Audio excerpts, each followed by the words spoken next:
அனைவருக்கும் வணக்கம். எப்படி இருக்கீங்க? நல்லா இருக்கீங்களா எல்லாரும்? சரிண்ணா, இந்த தம்பி ஏதோ சூரிய ஏதோ சொல்ல வரான், சொல்ல வேணும். இது எல்லாருக்கும் ஒன்று இருக்கும், நம்ம வந்து பேசும்போது எல்லாரும் நல்லா இருக்கீங்களான்னு கேட்டு பேசுவோம். அதான். அனைவருக்கும் வணக்கம். தம்பி சிவகார்த்திகேயன் அவர்களுக்கும், சூர்யா அவர்களுக்கும், இயக்குனர் சிவா அவர்களுக்கும், எங்கள் சுதன் சார் அவர்களுக்கும், மிகப்பெரிய நடிகை, மிகப்பெரிய ஒரு ஆளுமையான ஒரு ராதிகா மேடம் அவர்களுக்கும் என்னுடைய வணக்கத்தை சொல்லிக்கிறேன். ஸ்ரீபிரியா மேடம் உங்களுக்கும் என்னோட வணக்கம். மேடம் நிரேஷா மேடம் எப்படி இருக்கீங்க? ஓகே. எல்லாரும் எடிட்டர், மியூசிக் டைரக்டர்ஸ் எல்லாருக்கும் வணக்கம். இளவரசண்ணே, முத்து எல்லாருக்கும் வணக்கம். இந்த படம் வந்து ஒரு 2 வருஷத்துக்கு முன்னாடி நான் அந்த கதையை கேட்டேன். ஃபர்ஸ்ட் நான் கேட்கல, முத்துக்குமார் எனக்கு ஃபோன் பண்ணி அண்ணே நேற்று ஒரு கதை கேட்டேன், ரொம்ப நல்லா இருக்கு, அது ஒரு கம்பெனி, அந்த கம்பெனிலேருந்து அந்த கேரக்டர் சொல்லும்போது உங்கள் பேரை சொல்லி சொன்னாங்க அப்படின்னாரு. நல்லா இருக்கா முத்து அப்படின்னேன்.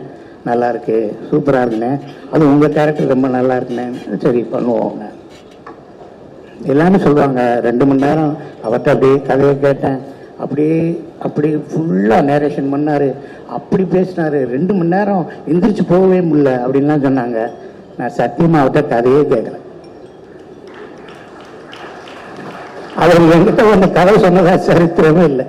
ஃபோன் பண்ணார், நல்லா இருக்கா, நல்லா இருக்குல்ல, நல்லா இருக்கா, யார் பண்ணுறா, அண்ணே சிவகார்த்திகேயன் பண்ணுறாரு. அப்படியா, சரியா, எல்லாம் நடிக்கிறாங்களா, சரியா. இப்போ சிவகார்த்திகேயன் அவர் எப்படி செலக்ட் பண்ணியிருந்தா, அந்த கதையை ஓகே பண்ணியிருந்தா அதை எப்படி படம் எடுப்பார், அதில் போய் எதுக்கு பண்ணணும்? ஏன்னா நான் அஜித் படம் பண்ணும்போதெல்லாம் எனக்கு தெரிஞ்ச 600 பேர்கிட்ட கதை சொன்னேன். 600 பேர்கிட்ட கதை சொன்னேன். எப்போ பார்த்தாலும் போனவர் அங்கே போய் சொல்லு, அங்கே போய் சொல்லு, அங்கே போய் சொல்லு, அங்கே போய் சொல்லு, இங்கே போய் சொல்லு, இங்கே போய் சொல்லு, பட முடியல. எனக்கு கதையே மறந்து வச்சு. நான் பட்ட பாடு இருக்கு. ஐயோ கேட்க நான் பூசாரிட்டெல்லாம் சொல்லியிருக்கேன், நல்லா பூஜை பண்ணுங்க, இந்த படம் ஓடணும்னு. ஆனால் அந்த படத்தில் அந்த டைட்டில் என்ன வைக்கிறேன்னு தெரியல, எனக்கு என்ன பேர் வைக்கணும்னு யோசிச்சுட்டே இருப்பாங்க. எனக்கு ஒரு நாள் கூப்பிட்டு வச்சு, உன் பேர் சிங்கப்பூர் இல்லை, உன் பேர் சத்யாம்பாங்க. சரின்னு சொல்லி ஒரு அர்ச்சனை பண்ணேன், சத்யான்னு. அப்புறம் என் அர்ச்சனைலாம் கூப்பிட்டு போய், என்ன சார் இன்னைக்கு சத்யாவா அப்படி சார், நாளைக்கு சார் என்னைக்கு ஷூட்டிங் கேட்க மாட்டாங்க, இன்னைக்கு உங்கள் பேர் என்னன்னு கேட்பாங்க. இல்லை இன்னைக்கு பேர் வைக்கல, ஆனால் ஒரு 50 ரூபா வாங்கிட்டு போய் பூசாரிகிட்ட கொடுத்து ஒரு அர்ச்சனை பண்ணுங்கன்னாங்க. அதை என்ன அர்ச்சனைன்னு கேட்டால், பூசாரி யாருக்கு அர்ச்சனைனாரு, அண்ணனுக்கு தான் அர்ச்சனை. அண்ணனுக்கு பேர் என்ன, அண்ணனுக்கு இன்னும் பேரே வைக்கலன்னு. ஏன்னா இப்போ பூஜை எதுக்கு, அண்ணனுக்கு நல்ல பேர் வைக்கணும்னு ஒரு அர்ச்சனை பண்ணுங்கன்னு. இந்த படம் ஸோ எனக்கு ரொம்ப எஸ்கே ப்ரொடக்ஷனில் டான் பண்ணேன், அது மிகப்பெரிய ஹிட்டு. பேஷன் ஸ்டுடியோ மகாராஜா பண்ணேன், பெரிய ஹிட்டு. இந்த சென்டிமெண்ட்டை எனக்கு வந்து மிகப்பெரிய எழுச்சியும் எனக்கு கொடுத்துருக்கு. முக்கியமாக ராதிகா அவர்களுக்கு மகனாக பண்ணணும் அப்படின்னு என்கிட்ட சொன்னாங்க. நான் சொன்னேன் கார்த்திட்ட, மேனேஜர்கிட்ட, நான் மகனாக பண்ணுறது அவங்களுக்கு ஓகேவான்னு கேளுங்க. ஏன்னா நம்மளுக்கு இன்ஃபினிட்டிவ் ஹெட்டு, அது எங்கே போய் முடியுதுன்னே தெரியாது. இன்ஃபினிட்டிவ் அது எங்கே போய் தெரியுது. அவரு எனக்கு முன்னா, அவரு எனக்கு மூத்தம் இல்லையா அப்படின்னு ஏதாவது கேட்டுருவாங்களோ அப்படின்னு நான் பயந்துக்கிட்டே இருந்தேன். ஆனால் என்னை அதை பார்த்தெல்லாம் ஒன்றும் பேசலை, அது மாதிரி ஒன்றும் கேட்கல. அவங்க ப்ரொஃபஷனில் அவங்களோட ஆக்டிங்லேயே இருந்தாங்க. அதில் எனக்கு ஒரு மிகப்பெரிய ஒரு விஷயம் என்னென்னா, நாங்கள் இருக்கும்போது வித்து மேக்கப் 7 o'clock சூரிய, வித்து மேக்கப் 6:30, மேனேஜர் ஃபோன் பண்ணுறது, sir with makeup 6:30, sir with makeup 7 o'clock அப்படிம்பாங்க. அங்கேருந்து நம்ம வரணும்.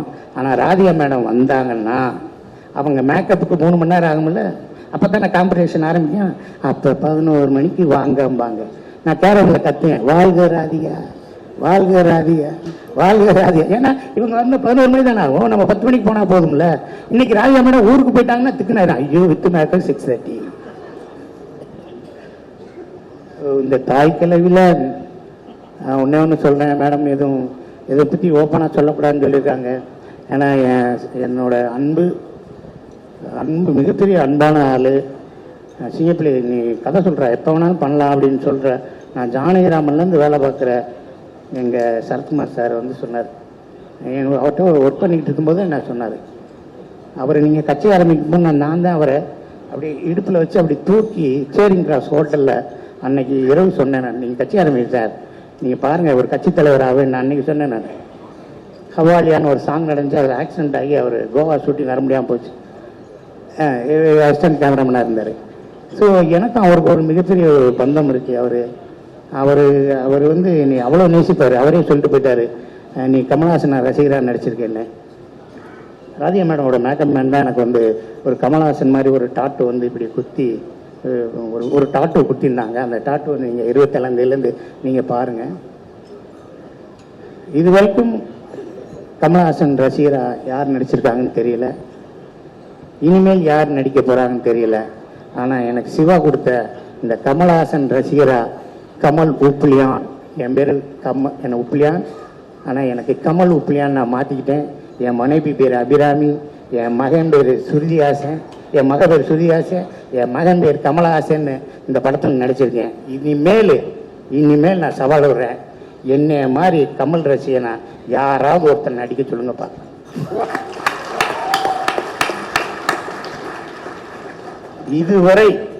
இதுவரைக்கும் இதுக்கு முன்னாடி யாரும் நடிச்சிருப்பாங்க, ஆனால் இதுக்கப்புறம் ஒன்று நடிப்பாங்க.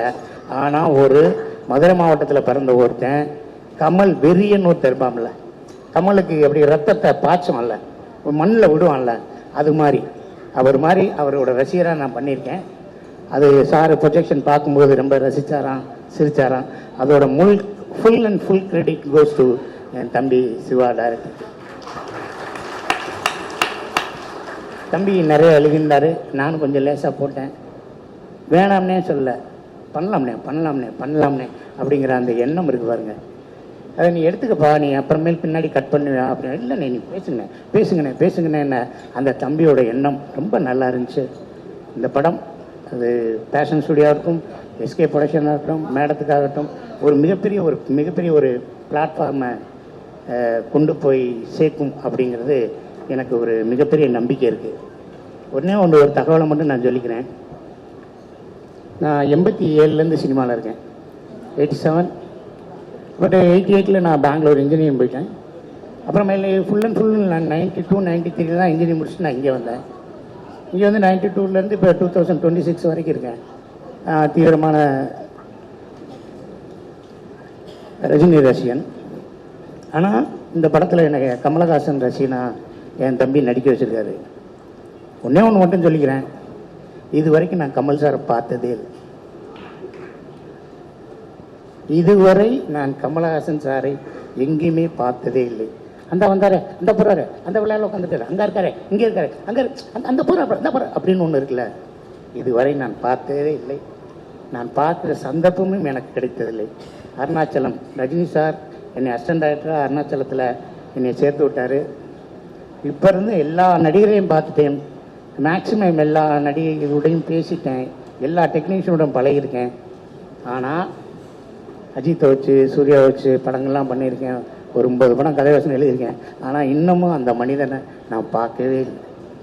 எனக்கான ஒரே ஒரு விஷயம் ஆசை, இந்த படம் ரிலீஸ் ஆனதுக்கப்புறம் அந்த சிங்கப்பிள்ளை எங்கே இருந்தாப்புல கொஞ்சம் வர சொல்லுங்க பார்க்கலாம்னு அவர் சொன்னார்னா அது போதும். இலவசனை வைகிறாரு வைரா. நன்றி.